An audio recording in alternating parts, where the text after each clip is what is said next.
Bonjour tout le monde. Mon nom est Martine du salon Le 642 à Saint-Nazaire-d'Acton. Comment allez-vous ce matin? Moi, je vais très bien. Beau soleil. Bon, j'ai encore accroché le trépied. Désolée. Aujourd'hui, je voulais vous parler d'une situation qui inquiète bien des gens, moi y compris. C'est le prix des loyers, le coût de la vie qui augmente, des logements qui sont inabordables pour le commun des mortels. C'est vrai que ça peut être inquiétant. Si ça arrive, là, c'est sûrement pas pour rien. Un peu comme la nouvelle présidence aux États-Unis. Il y a beaucoup de choses qui arrivent dans la vie qui nous déboussolent, qui nous inquiètent, qui, même à certains égards, peuvent nous faire paniquer carrément. Mais sachez que tout a une raison d'être. On est à une époque de grands changements, un grand changement de la société, un grand revirement de la société. Et pour ça, il va falloir, il y a du ménage à faire.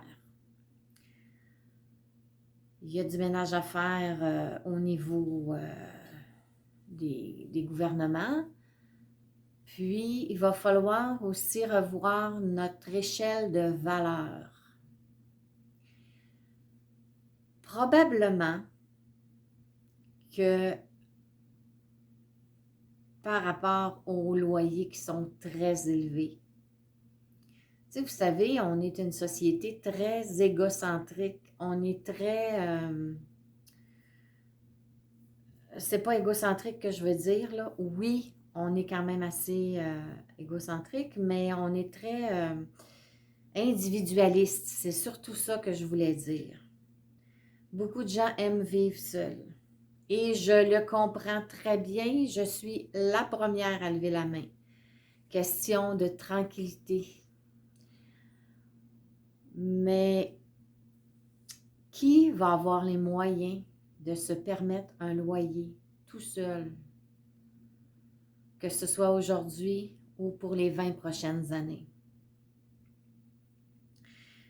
La personne qui a travaillé toute sa vie à salaire très modeste et qui n'a pas de fonds de pension et qui a juste sa petite pension de vieillesse, c'est impossible de se loger dans des logements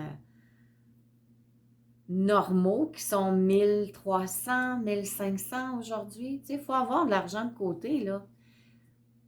Puis, c'est pas tout le monde qui a pu se permettre d'en mettre de côté, moi la première. Donc, probablement que tout ça est fait pour nous faire comprendre les valeurs qu'on a oubliées, les valeurs de vivre en famille, les valeurs de vivre en communauté, on va dire. Même, j'ai une de mes filles qui vit dans une maison de chambre avec plusieurs chambreurs parce que, justement, elle non plus n'est pas capable de se payer un loyer. Donc, c'est possible que ce soit ça qui s'en vienne pour nous. Soit que les enfants hébergent les parents, soit que les parents hébergent les enfants et les fassent contribuer. J'ai même vu aussi à certains endroits plusieurs personnes célibataires, individuelles, qui se sont regroupées pour s'acheter une maison à gang et partager les frais, les coûts, les tâches. C'est pas une commune, mais c'est la seule façon qu'elles ont de pouvoir se payer un logement décent, ben c'est peut-être ça qui s'en vient pour nous. Probablement pour nous faire être plus ensemble avec les gens. Et ça, là, c'est thérapeutique aussi, hein. Tu sais, il y a beaucoup de gens qui sont dépressifs. Il y a beaucoup de gens qui sont tristes. C'est sûr que de vivre seul tout le temps, puis de jamais rencontrer personne, ou très peu, c'est dur. C'est dur pour le moral, c'est dur pour l'estime de soi. Quand tu vis en genre de communauté, puis là, je ne parle pas des centres d'hébergement pour personnes âgées, là, je parle vraiment là, de colocation, ben, tu es obligé de voir des gens à chaque jour. Ça se peut qu'il y en ait qui tombent ses nerfs. Ça se peut qu'il y en ait que tu n'apprécies pas. Mais même à ça, ces gens-là vont t'apprendre quelque chose, vont t'apporter quelque chose, et toi, tu vas leur apporter quelque chose aussi. La situation est peut-être pas si catastrophique finalement. Peut-être que c'est là pour nous faire changer nos façons de voir les choses. Notre façon de consommer aussi. Tu sais que on ne se le cachera pas, depuis les 30 dernières années, on est dans la surconsommation, je dirais même plus 40. Depuis les années 80, on est dans l'extrême surconsommation. Et ça, ben, ça crée des dommages. Ça crée des dommages au niveau financier. Ça crée des dommages au niveau environnemental. Ça crée des dommages à plusieurs autres niveaux également. Et là, peut-être qu'il va falloir juste se remettre à jour et faire quelques pas en arrière puis dire « Wow, là, c'est-tu vraiment ça qui nous apporte le bonheur, la surconsommation? » Ben non, ça nous apporte plus de stress parce qu'il faut travailler plus. Puis, un objet en attire un autre, en attire un autre. Puis là, on carbure. Tu sais, ça nous fait développer aussi, ça nous donne de l'adrénaline, là, ou des... excusez.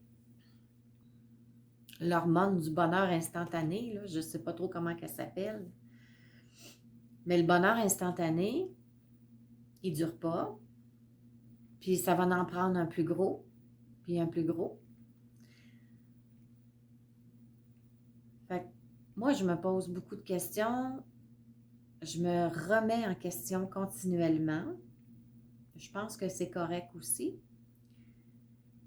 Mais c'est à travers les épreuves que la vie nous envoie là, en ce moment,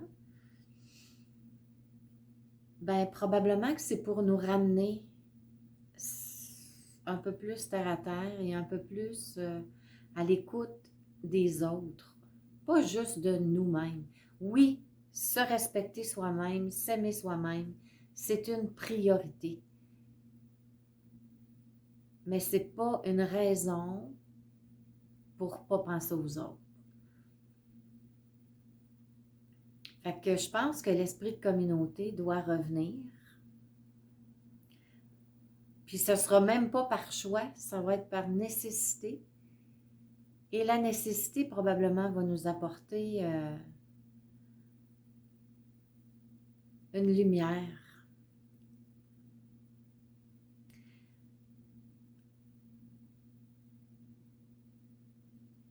Tout ça, là, tout ce que je viens de vous dire,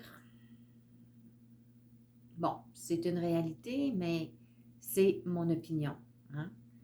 Ne pensez pas que je viens vous dire que c'est ça qu'il faut faire. Mais c'est ça que je pense qu'il va falloir faire. Ça, c'est très différent.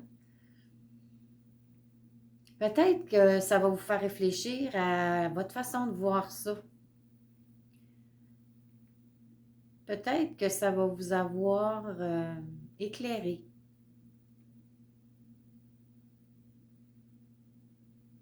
C'est ce que j'avais à dire pour cette vidéo. C'est la 12e vidéo d'ailleurs. Et sachez là, que tout ça, ce que je viens de dire, là, c'est vraiment pas pour être négative ni pour me plaindre. Je suis très, très bien logée. J'ai pas de difficulté en ce moment. Donc, je vous souhaite une excellente semaine. Je vous aime et à bientôt. Bye bye.